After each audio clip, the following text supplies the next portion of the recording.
Un reencuentro con la vida, un reencuentro con la vida, un reencuentro con la vida.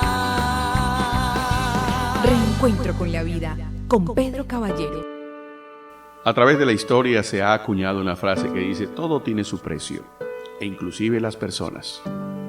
Bueno, algunos pueden estar de acuerdo, otros no. Surge una pregunta entonces: ¿cuál es su precio? ¿Usted tiene un precio, querido amigo que me escucha? ¿Qué sería necesario para causar tu venta? La venta de tu integridad, de tus principios, de tu silencio. ¿Cuánto vale tu opinión? ¿Cuánto vale tu cuerpo? ¿Cuánto vale tu amistad, tu hermandad, tu compañerismo? ¿Cuánto vale usted? Ya sabemos quiénes somos. Somos pecadores, todos nosotros. Hemos sido salvados por la fe en Cristo, todos aquellos que le hemos recibido como Señor y Salvador. Ninguno de nosotros está inmune al comportamiento pecaminoso, eso está claro. Aún el apóstol Pablo tropezó y cayó. ¿Y qué podemos decir de Pedro cuando se enfrentó a la posibilidad de persecución, de ser también aprehendido y encarcelado y enjuiciado como lo hicieron con Jesús? En ese momento de temor, de angustia, negó a Cristo 3 veces. Él tenía un precio también. ¿Y qué decir de un hombre llamado Balaán? Un profeta de Dios, sí, porque la Biblia dice que era un profeta. Intentaron sobornarlo para que maldijera nada más y nada menos que al pueblo de Israel cuando caminaba por el desierto. Él demostró tener un precio. Tanto Pedro como Pablo crecieron en su fe, haciéndose fuertes y valientes. Ambos estuvieron dispuestos a morir como mártires, como valientes soldados de Cristo, porque ninguna cantidad de dinero, ninguna cantidad de dolor pudo hacer que le dieran la espalda a su Señor. Esto me hace recordar la historia de una mujer de alcurnia, una mujer prestigiosa, una mujer afamada en la sociedad en la que vivía. Era muy atractiva y fue invitada a una lujosa cena de recaudación de fondos en la ciudad de Nueva York. Ella estaba sentada al lado de un abogado rico.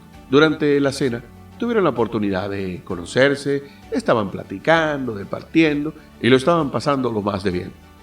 Cuando la cena terminó, el abogado se le acercó y le preguntó a la mujer que si estaba dispuesta a pasar la noche con él, de acostarse con él, y él le daría a cambio $10,000. La mujer se ruborizó, pero dijo que lo haría. El hombre entonces le volvió a preguntar que si podía hacerlo por $10. Y la mujer se sintió aturdida y dijo: ¿qué clase de mujer piensa que soy? El hombre respondió: querida, eso ya lo hemos establecido. Ahora estamos meramente decidiendo el precio. Definitivamente no es el precio lo que determina de qué estamos hechos. O somos íntegros o no lo somos. El precio es otra cosa.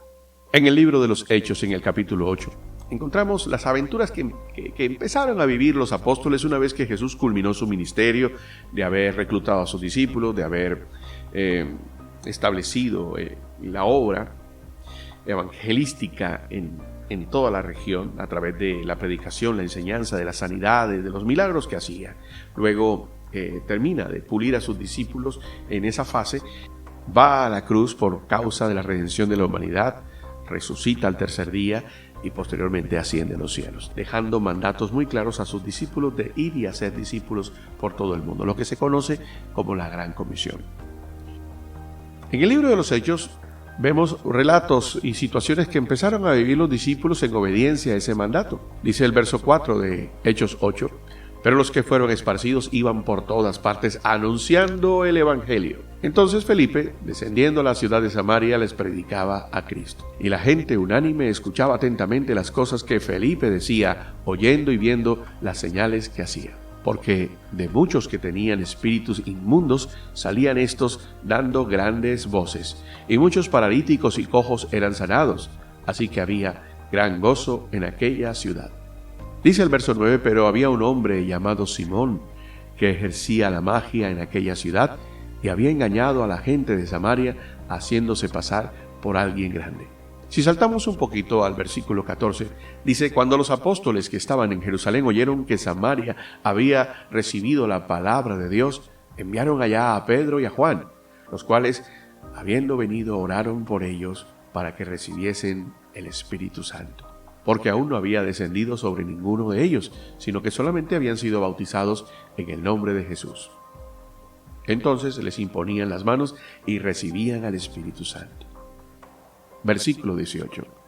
Cuando vio Simón que por la imposición de las manos de los apóstoles se daba el Espíritu Santo, les ofreció dinero, diciendo: «Dadme también a mí ese poder, para que cualquiera a quien yo impusiese las manos reciba el Espíritu Santo». Entonces Pedro le dijo: «Tu dinero perezca contigo, porque has pensado que el don de Dios se obtiene con dinero. No tienes tu parte ni suerte en este asunto, porque tu corazón no es recto delante de Dios. Así que arrepiéntete pues de esta maldad y ruega a Dios, si quizá te sea perdonado el pensamiento de tu corazón, porque en hiel de amargura y en prisión de maldad veo que estás».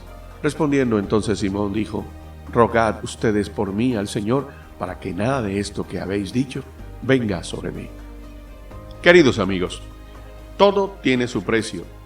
Parece ser cierto en nuestro mundo de sobornos, de riqueza, de materialismo. Este mago, Simón, pensó que podía comprar el poder del Espíritu Santo, pero Pedro lo censuró con dureza. La única manera de recibir al Espíritu Santo es hacer lo que Pedro dijo a Simón: arrepiéntete del pecado. Pedir perdón a Dios para entonces así ser lleno del Espíritu Santo. Ninguna cantidad de dinero puede comprar la salvación, el perdón de pecado ni el poder de Dios. Todo esto se obtiene única y exclusivamente mediante el arrepentimiento y la fe en Cristo como Señor y Salvador. Es hora de forjar un carácter invaluable, así como lo es el Señor. Cuando quiera usted tasar el precio de algo muy importante para usted, táselo al precio de la sangre de Jesús, la cual es invaluable. Y es así como debemos proyectarnos en la vida. Somos invaluables. No hay un precio que pueda comprar nuestra integridad. No hay nada que pueda comprar nuestro silencio, o decir la verdad, o actuar con honestidad. Nuestros principios no tienen precio, ni siquiera nuestra vida, porque entre otras cosas, nuestra vida no nos pertenece. Se la debemos a Dios. Él es el único y auténtico dueño, pues Él sí pagó el precio que cuesta nuestra vida y todo lo que conforma. El precio fue la invaluable sangre de su Hijo Jesús. Un reencuentro con la vida, un reencuentro con la vida, un reencuentro